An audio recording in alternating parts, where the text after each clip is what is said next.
कश्मीर के पहाड़ पर मैगी बेचने वाली।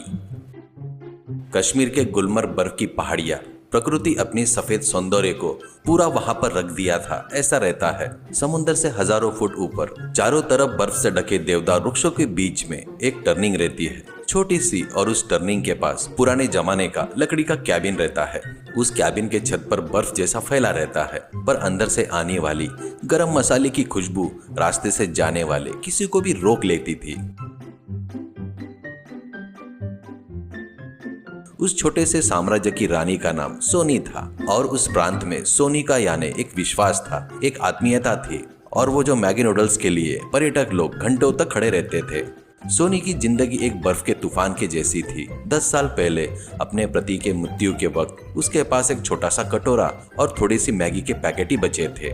कश्मीर जैसे ठंडे प्रदेश में वो पहाड़ी पर अकेली महिला व्यापार करना यानी समाज के साथ युद्ध करने जैसा था। पर सोनी अपने कदम पीछे नहीं डालती, क्योंकि भूख के लिए जात पात धर्म कुछ भी नहीं रहता है, और भूख मिटाने में जो तृप्त मिलती है ना, वो कहीं भी नहीं मिलती है, ऐसा उसका मानना था।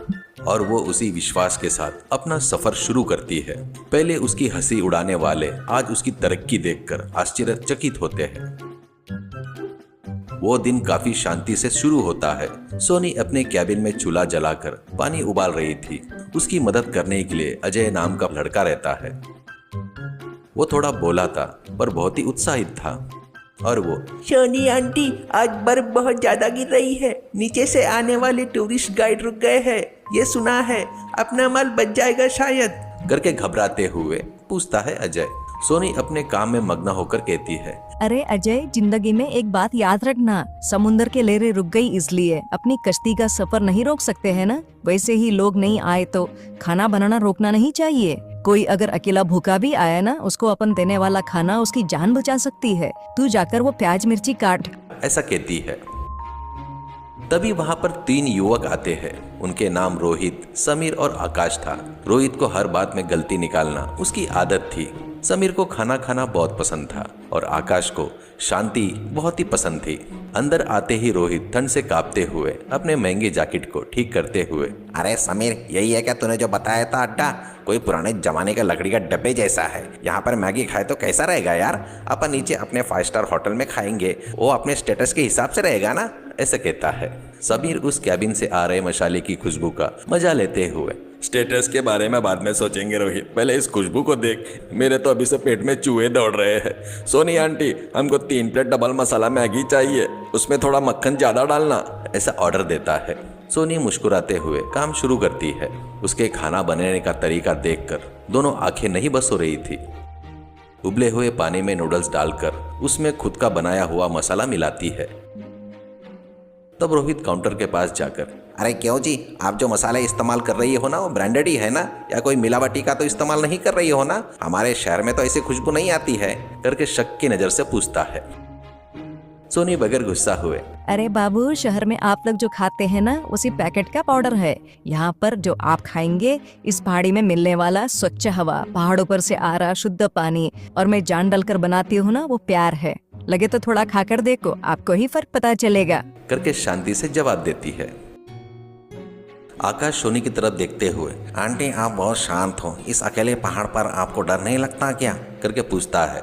तो सोनी चम्मच से नूडल को घुमाते हुए, अरे डर क्यों बाबू, ये प्रकृति मेरी माँ है, और यहाँ पर आने वाले हर टूरिस्ट मेरे बच्चे जैसे है। मेरे बच्चों को खाना देते वक्त डर क्यों लगेगा, करके कहती है। उसकी बातों से आकाश का दिल फिदा हो जाता है।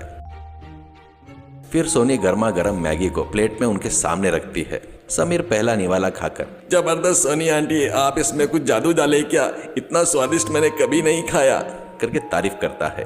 रोहित को पसंद नहीं था, फिर भी वो एक निवाला खाकर उसका स्वाद पर फिदा हो जाता है, पर बाहर नहीं दिखाते हुए, हाँ हाँ ठीक है, भूख है इसलिए अपने को बहुत अच्छा लग रहा है, करके कहता है। ठीक उनका खाना खत्म होने के समय पर बाहर प्रकृति अपना रूप बदल लेती है। हवा तेजी से बहना शुरू हो जाती है। बर्फ तूफान जैसा गिर रहा था।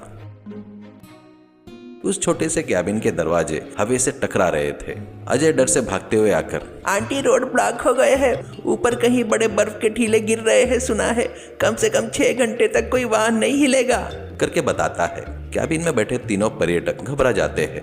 रोहित फोन निकाल कर देखता है पर सिग्नल नहीं था। अरे अब कैसे रे, रात भर यहीं रहना होगा क्या? इस छोटे से कैबिन में ठंड से मर जाएंगे यार, हमारी कार भी नीचे रह गई है करके चिल्ला रहा था। तो सोनी, अरे बाबू घबराओ मत, प्रकृति ने हमें यहाँ पे रोका है ना, इसका मतलब कोई ना कोई अर्थ होगा। इस 4 दीवारे के अंदर तुम लोग सुरक्षित हो, कुछ देर रुको, वातावरण शांत हो जाएगा करके हिम्मत देती है।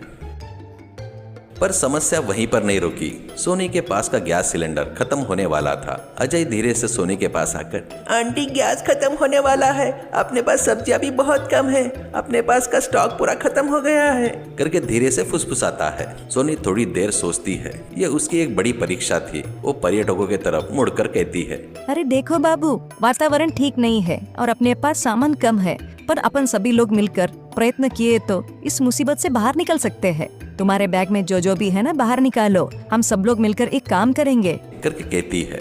पहले रोहित नहीं मानता, मेरे पास का पैकेट फूड मैं क्यों दूं, ये मेरा प्राइवेट प्रॉपर्टी है करके कहता है। पर आकाश अपने बैग में रखा बादाम किशमिश निकाल कर देता है।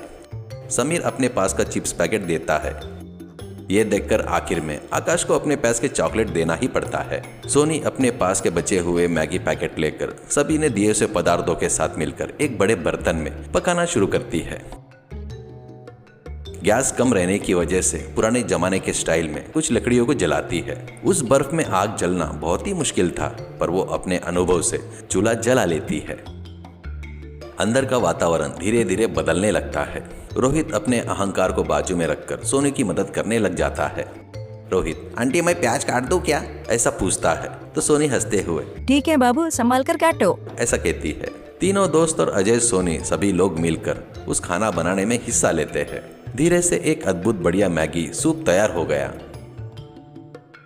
सोनी सभी को छोटे छोटे कपों में गर्मा गर्म सूप को सबको देती है। वो ठंड में उस भयंकर तूफान के समय में सिर्फ वो आहार नहीं था, वो एक प्राणवायु जैसा था। रोहित वो कप पकड़कर, आंटी मुझे माफ कर दो, मैंने तुमको और तुम्हारे काम को अहंकार से देखा है, पर अभी सब समझ में आ रहा है। इंसान को सच में जरूरत पड़ने पर ब्रांड स्टेटस कुछ काम नहीं आता, बस तुम्हारे जैसे अच्छा ही काम आती है और वही बचाती है। तभी आकाश कहता है, सच में आंटी, इंसान सब अलग अलग रहते हैं, सबके अंदर स्वार्थ की भावना होती है, पर तकलीफ आती है ना, तब ऐसे मिल गए तो कैसी भी समस्या हो उसको मुंह तोड़ जवाब दे सकते हैं। ऐसा आपने सिद्ध करके दिखाया है। तुम्हारी ये छोटी सी कैबिन आज हमको एक मंदिर जैसा लग रहा है करके कहता है। सोनी उनके बातें सुनकर मुस्कुराते हुए, जिंदगी यानी यही तो है बाबू, मिलकर रहे तो ही सुख रहता है। भूख सबको एक जैसी ही लगती है। कल आप लोग चले गए तो, और जो आज हमने मिल बांट कर खाना खाया ना, ये तुम्हारे दिल में ही रहेगा ऐसा कहती है। कितना भी बोले तो भी 6 घंटे के बाद तूफान कम हो गया। बर्फ को हटाने वाले मशीन आकर रोड को क्लियर करते हैं।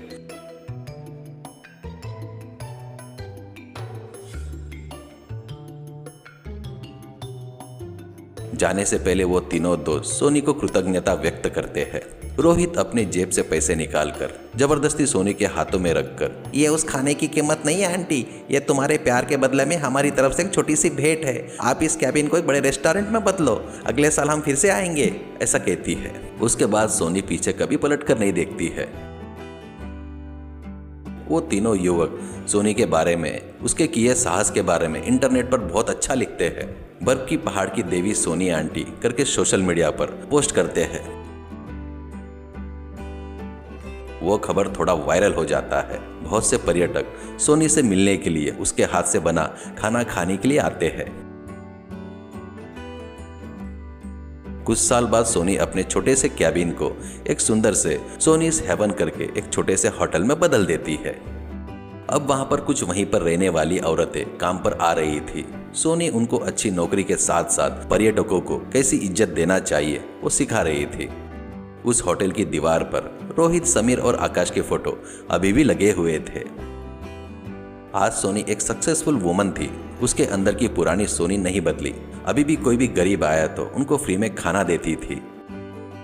कश्मीर के बर्फ के पहाड़ों पर हमेशा उस मैगी की खुशबू आते ही रहती है। वो एक सिर्फ प्यार की जीत नहीं, एक स्त्री की जीत और मानवता को मिलने वाला गौरव है। सीख, समस्या हमको तकलीफ देने के लिए नहीं आती है, अपने अंदर के अच्छाई और हुनर को बाहर निकालने के लिए आती है। अब दूसरों को निस्वार्थ भावना से जब हम सहायता करते हैं, वो सहायता फिर से किसी रूप में वापस मिलती है। मेहनत करने का दम और आगे वाले से प्यार करने का गुण रहा तो किसी भी मैदान में जीत हासिल कर सकते हैं।